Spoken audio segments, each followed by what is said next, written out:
Assalamualaikum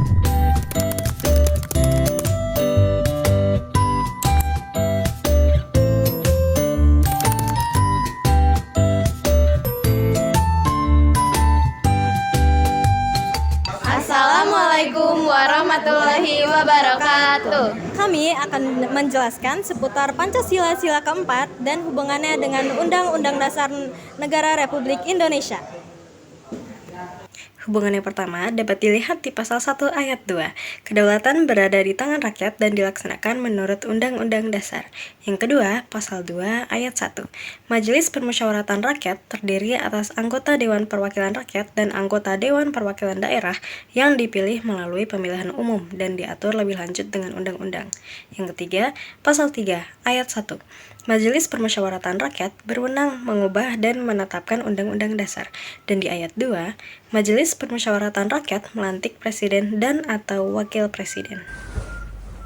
Pasal 3 ayat 3 yang berisikan pemusyawaratan rakyat hanya dapat memberhentikan presiden atau wakil presiden dalam masa jabatannya menurut Undang-Undang Dasar.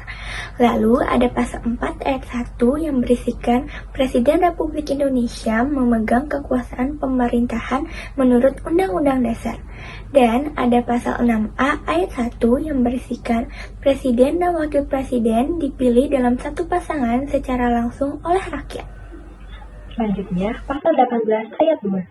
Pemerintahan daerah provinsi, daerah kabupaten, dan kota mengatur dan mengurus sendiri urusan pemerintahan menurut asas otonomi dan tugas pembantuan. Selanjutnya, pasal 18b ayat 1. Negara mengakui dan menghormati satuan-satuan pemerintahan daerah yang bersifat khusus atau bersifat istimewa yang diatur dengan undang-undang. Selanjutnya, pasal 19 ayat 1. Anggota Dewan Perwakilan Rakyat dipilih melalui pemilihan umum.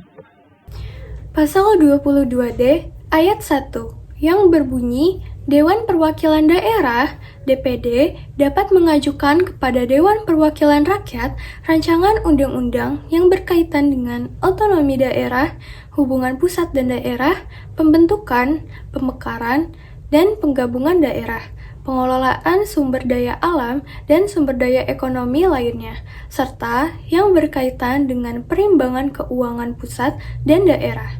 Selanjutnya, pasal 22E ayat 1 yang berbunyi pemilihan umum dilaksanakan secara langsung, umum, bebas, rahasia, jujur, dan adil setiap 5 tahun sekali. Selanjutnya, pasal 23C yang berbunyi ketentuan lebih lanjut mengenai pelaksanaan pengelolaan keuangan negara diatur dengan undang-undang. Pasal 21 ayat 1 berisikan segala warga negara bersamaan kedudukannya di dalam hukum dan pemerintahan dan wajib menjunjung hukum dan pemerintahan itu dengan tidak ada kecualinya. Pasal 28 ayat 3 berisikan setiap warga negara berhak memperoleh 2 kesempatan yang sama dalam pemerintahan. Pasal 37 ayat 1 berisikan usul perubahan pasal-pasal Undang-Undang Dasar dapat diagendakan dalam sidang Majelis Permusyawaratan Rakyat apabila diajukan oleh sekurang-kurangnya sepertiga dari jumlah anggota Majelis Permusyawaratan Rakyat. Sekian presentasi dari kami. Terima kasih sudah menyimak. Wassalamualaikum warahmatullahi wabarakatuh.